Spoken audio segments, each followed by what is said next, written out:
It was just another press conference. The kind that happened every few weeks, where powerful people stood behind a podium and spoke about the same promises, the same plans, the same carefully chosen words that filled newspapers but changed very little. The room was full reporters with their notebooks, flashing cameras capturing every movement, security guards standing at every corner, making sure everything went as planned. The man at the podium stood tall, dressed in a sharp suit, speaking in a calm, practiced tone. He had done this before. He knew how to talk in a way that made people listen, even when he wasn't really saying anything new. He smiled at the cameras, nodded at the reporters, and answered questions in a way that seemed confident, almost rehearsed. People in the audience watched with quiet interest. Some took notes, others checked their phones. It was the usual rhythm of these events: questions, answers, applause, and then everyone would move on. No surprises. No real challenges. But what no one knew was that today, something was about to happen. Someone in that room was about to speak. And when they did, everything would change. In the third row, a woman sat quietly, her hands folded in her lap. She wasn't like the others in the room. She wasn't a politician. She wasn't a reporter. She wasn't a guest of honor or a person with a high-ranking title. She was just there. No one noticed her. No one looked in her direction. She was invisible in a room full of people. But she was waiting. She listened to every word the man at the podium said, watched every movement, heard every promise. And with each sentence, something inside her burned. She had heard these words before. Too many times. Words about leadership. About strength. About how this country took care of its people. But she knew the truth. She had lived the truth. And today, she would not stay silent. The moment came when the staff walked around with the microphone, passing it to reporters who raised their hands. They asked their usual questions: polite, professional, expected. The answers were just as expected. But then, without hesitation, the woman raised her hand. For the first time, people turned to look at her. Some curious, some confused. The microphone was placed in her hands. She stood up, steady, unshaken. It was in that moment that the air in the room changed. The cameras shifted. The reporters leaned forward slightly. Even the man at the podium took a brief pause, as if sensing something was different. And then, she spoke. Her words were not loud. They were not aggressive. But they carried a weight that could not be ignored. She told them who she was. Not a politician, not a journalist, not a business leader. She was a veteran. A woman who had served her country, worn the uniform, and given years of her life to something bigger than herself. And yet, when she came home, she was forgotten. She had no welcome, no support, no home. She struggled, not in a war zone, but in her own country, fighting battles that no one talked about. The reporters, who had been so quick to scribble notes before, now sat still, listening. The cameras focused on her, capturing every detail. The man at the podium, who had spoken with such ease just moments before, now seemed unsure of what to say. Because this was not part of the plan.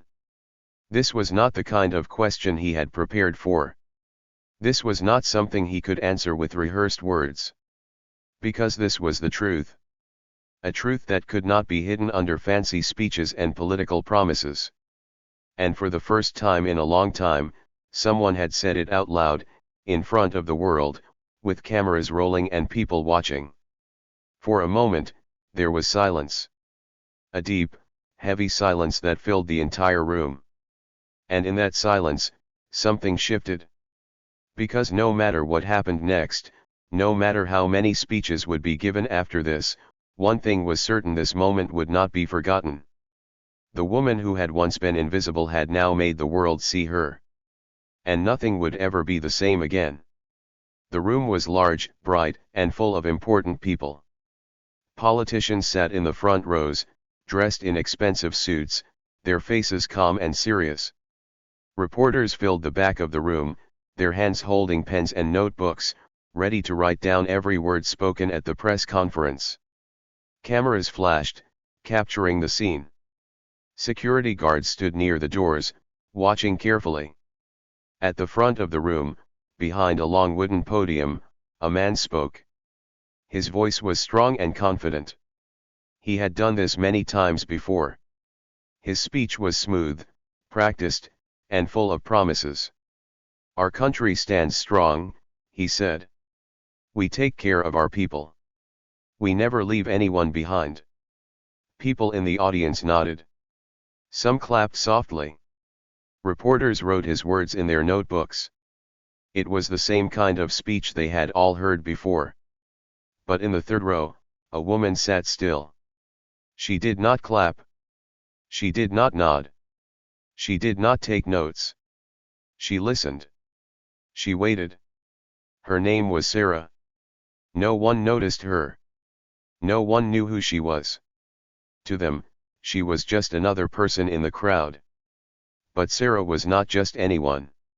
She had a story. A story no one in this room wanted to hear. She sat with her hands gripping the microphone in her lap. She had been waiting for this moment. She had been patient. Other people had spoken before her: politicians, experts, critics. They had used big words, long speeches, and polite smiles. But they did not speak the truth. They did not tell her story. And when she finally stood up, the room fell silent. Not because they knew her, but because of what she was about to say. Sarah could feel the weight of the moment. The air in the room changed. People turned to look at her, their eyes full of curiosity. The man at the podium paused, his confident expression shifting slightly. Who was she? Why was she standing? Sarah's heart pounded, but her face remained calm. She had waited too long for this moment. She would not back down now. She cleared her throat and raised the microphone to her lips. I am a veteran, she said. The words hung in the air. Some people in the room shifted in their seats. A few reporters lifted their heads, suddenly interested. The man at the podium blinked but said nothing. Sarah took a deep breath. I served this country, she continued. I wore the uniform. I followed orders. I fought for what I believed in. I gave everything I had. A few people in the audience nodded. They had heard speeches like this before. But Sarah was not finished. When I came home, I had nothing, she said. The room tensed. I had no home, no job, no help, she said. I was forgotten. A few whispers spread through the crowd. Some people frowned. Others looked away. Sarah's grip on the microphone tightened.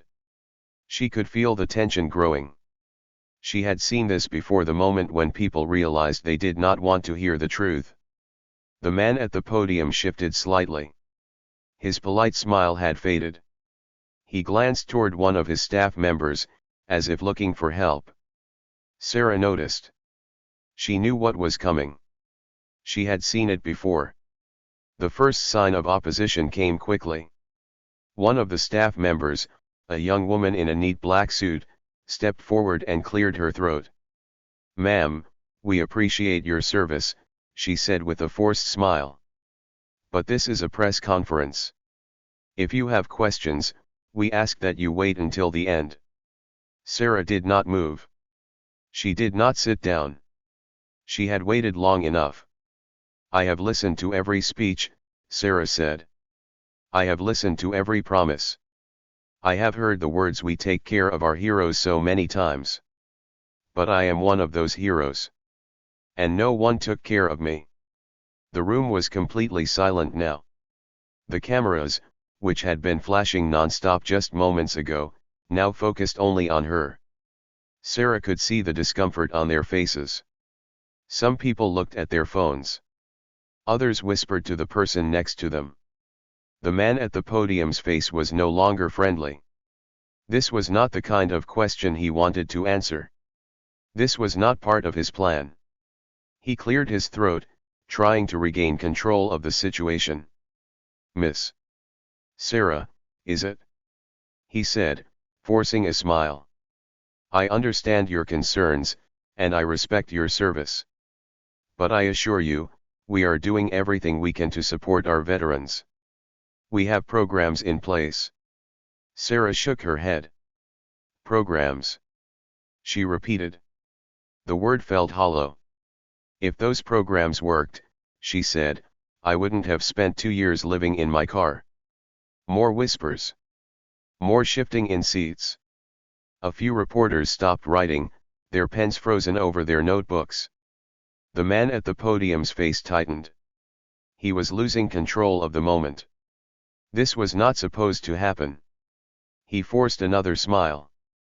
"Ma'am, I know things are not perfect, but we are working on improvements." "Working on it?" Sarah interrupted.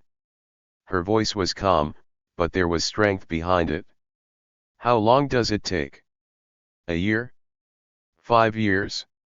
10? She let her words hang in the air. "Because for some of us," she said, "there isn't that much time left." The tension in the room was unbearable now. Sarah could feel the weight of every eye on her. Some people looked away, as if avoiding her gaze would make her words disappear. Others stared, unsure of what to do. A few security guards took small steps forward, waiting for a signal. But Sarah did not care. She had already made her choice.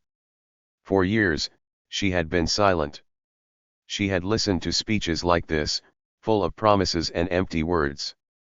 She had believed, once, that things would change.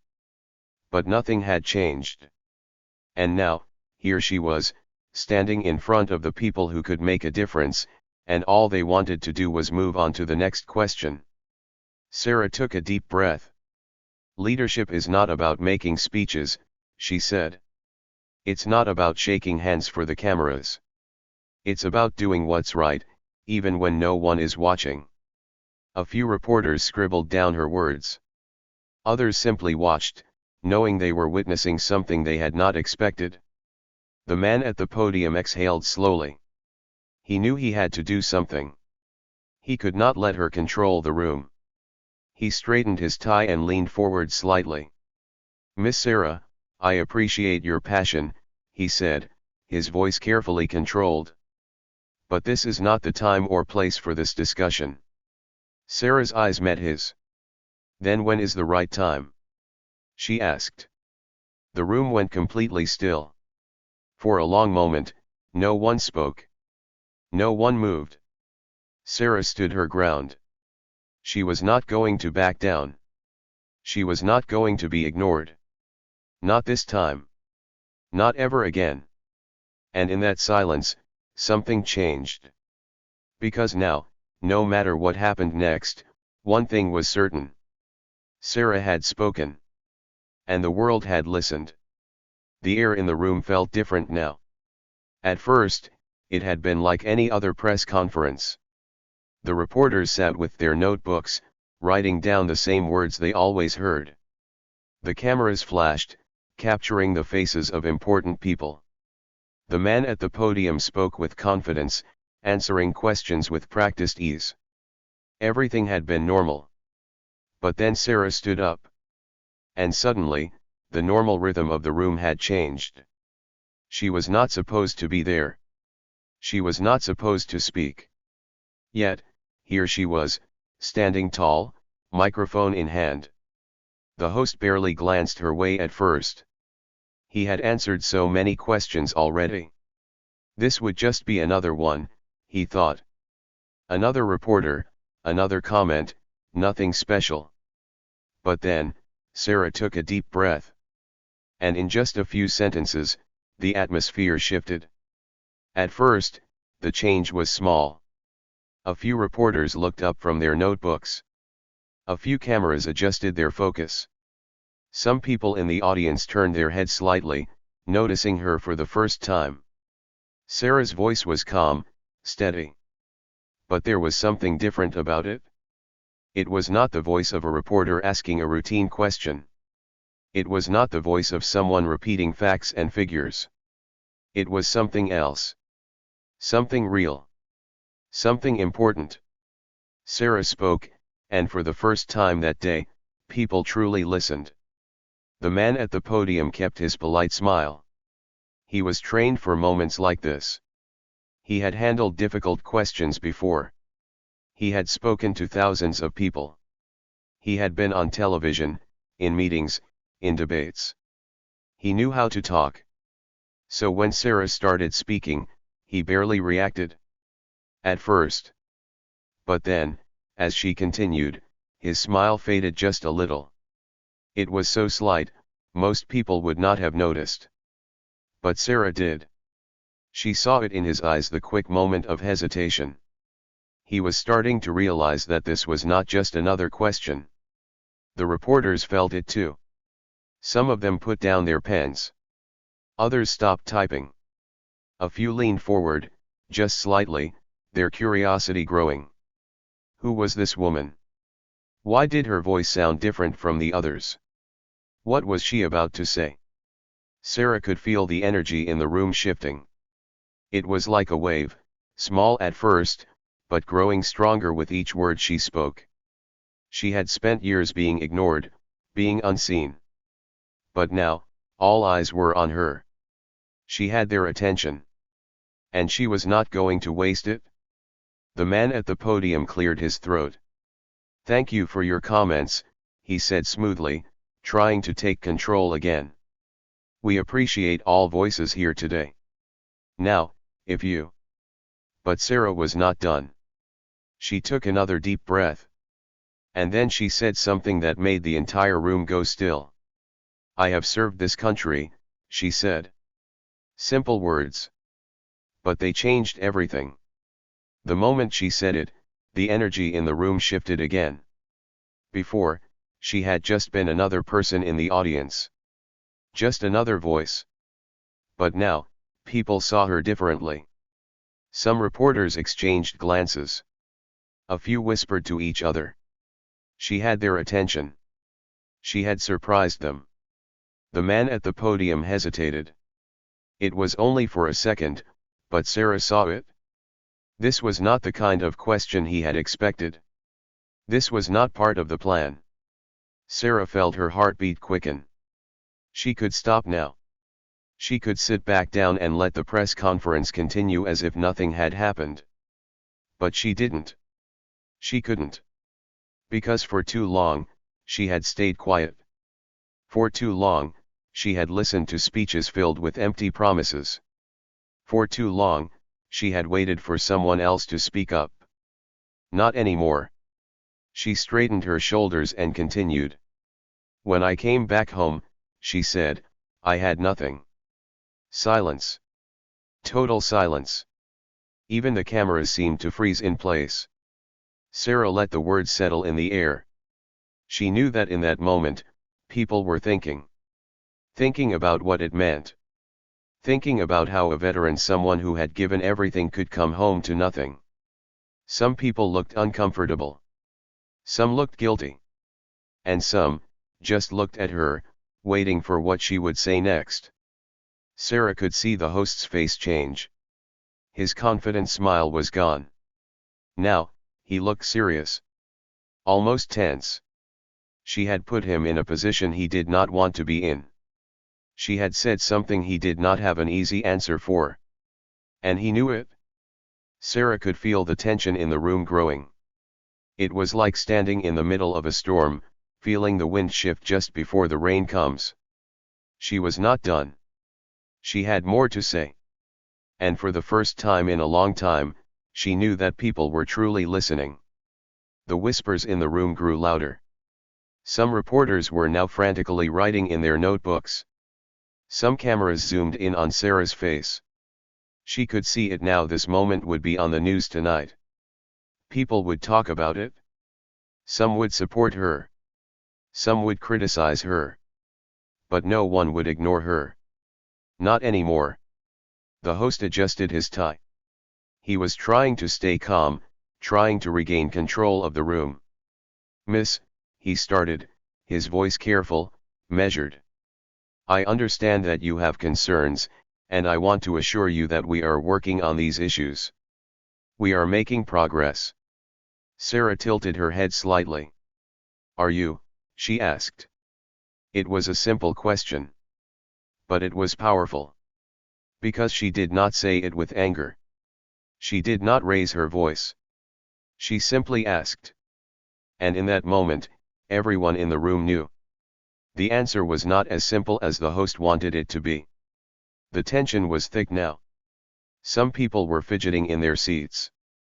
Some were looking at their phones, pretending they weren't listening. But they were. Everyone was. Because they knew what Sarah had just done. She had turned the press conference into something real.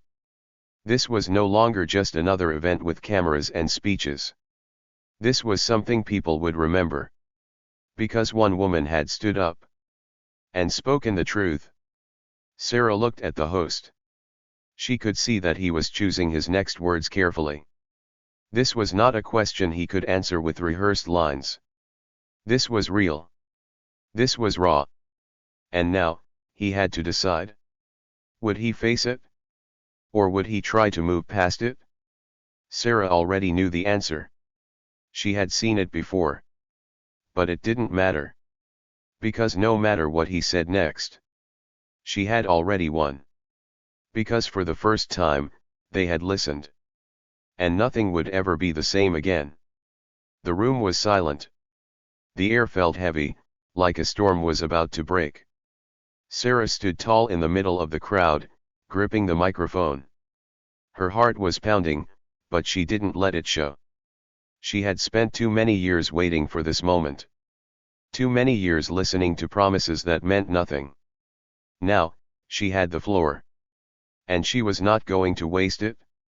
The man at the podium shifted in his seat. He had spoken with confidence all day. Every answer had come easily to him. He had smiled for the cameras, shaken hands, nodded at reporters. But now, he looked unsure. Because Sarah had just asked a question he could not escape. Are you really helping us? Those words had changed everything. The reporters, who had been writing notes lazily before, were now focused. Some had stopped writing completely. The cameras, which had been moving from face to face, were now locked onto Sarah. Everyone was waiting. Waiting for what she would say next. Waiting for what would happen now. The man at the podium cleared his throat. Miss Sarah, he said, forcing a smile. I understand your concerns, and I appreciate your passion. We are working hard to improve conditions. We have put programs in place, and we are making progress. Sarah did not blink. She had heard those words before. She had believed those words before. But she was done believing in empty promises. She took a slow breath. Then, she reached into her pocket. Her fingers curled around the small, folded paper she had carried with her for years. The paper was old and slightly worn at the edges, but the picture printed on it was still clear. This was it. This was the moment. She stepped forward, lifted her hand, and held up the photograph for everyone to see. And in that second everything changed. The reaction was instant. The room, which had been filled with whispers and shifting bodies, suddenly froze. A few reporters gasped softly. Others leaned in closer. The man at the podium, who had been speaking so smoothly just seconds ago, stopped mid-sentence. His face went pale. Sarah could see the shock in his eyes. He knew what the picture was. And he knew what it meant. The silence stretched. No one moved. No one spoke. Then, finally, Sarah's voice cut through the heavy air. You talk about leadership, she said, her voice steady, but let me remind you what true leadership looks like. She held the photograph higher, making sure everyone in the room could see it. "This is my unit," she said. "These are the men and women I served with. We fought for this country. We risked our lives. We did everything we were asked to do." She paused. Her grip on the microphone tightened. "And yet, this is what happened to us when we came home." She turned the photo around, letting the cameras zoom in. The image was heartbreaking. A group of soldiers stood together, their faces tired but proud. They wore their uniforms with honor. They had given everything they had. But on the other side of the picture were the same people, years later. Not in uniforms. Not standing tall. But broken. Homeless. Lost. Forgotten. The tension in the room snapped like a rubber band stretched too tight. Some people gasped. Others put their hands over their mouths. A few reporters shook their heads, stunned. Sarah watched their faces, taking in every reaction. She had known this picture would have an impact. But even she had not expected this. Even the security guards near the doors looked shaken. No one had been ready for this truth. No one had wanted to see it. But now, they couldn't look away. The man at the podium shifted uncomfortably. He opened his mouth, then closed it again. For the first time that day, he had nothing to say. Sarah saw it the way his hands gripped the sides of the podium, the way his confident smile had disappeared. He was trapped. Because there were no words that could fix this. No excuse that could make it better. No answer that could erase what was in that photo. Sarah knew it. And he knew it too. For years, people like him had stood on stages and given speeches. They had made promises. They had talked about support and help. And for years, nothing had changed. Sarah had spent nights sleeping in her car. She had spent days wondering where her next meal would come from. She had watched her fellow soldiers suffer. She had seen friends who had once been heroes now begging on the streets. She had lost people. People who had given everything only to be thrown away.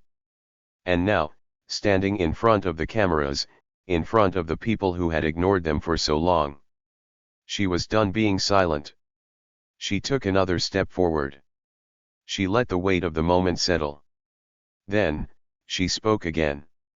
"You say you are helping us," she said. "Tell me. Where were you when this photo was taken?" The question hit the room like thunder. Some people looked down at their laps, ashamed. Others stared at Sarah, their eyes filled with emotion. The man at the podium swallowed hard. He was searching for words. Searching for a way out. But there was no way out. Not this time. Because Sarah had done something no one expected. She had made them see. She had taken the numbers, the statistics, the empty words. And turned them into something real. Something they could not ignore. And in that moment, the power shifted. She was not just another person in the crowd anymore. She was not invisible. She was not forgotten. She was a force. And they would remember her. The cameras flashed. The reporters wrote furiously, trying to capture every word, every detail. Sarah knew what would happen next. This moment would be everywhere. People would talk about it. Some would support her. Some would try to discredit her. Some would twist her words. But the truth was out now. And no matter how hard they tried, they could not take it back. The man at the podium cleared his throat again. He looked at Sarah. For the first time, he looked nervous. He had to say something. Anything. But Sarah wasn't waiting for him anymore. She had said what she came to say. She had delivered the truth. And now, it was up to the world to decide what they would do with it. She took one last look at the room. At the cameras. At the man in front of her. Then, she turned and walked away. She had done her part. The rest was up to them. And as she stepped outside, feeling the fresh air on her face, she knew. No matter what happened next, this moment had changed everything.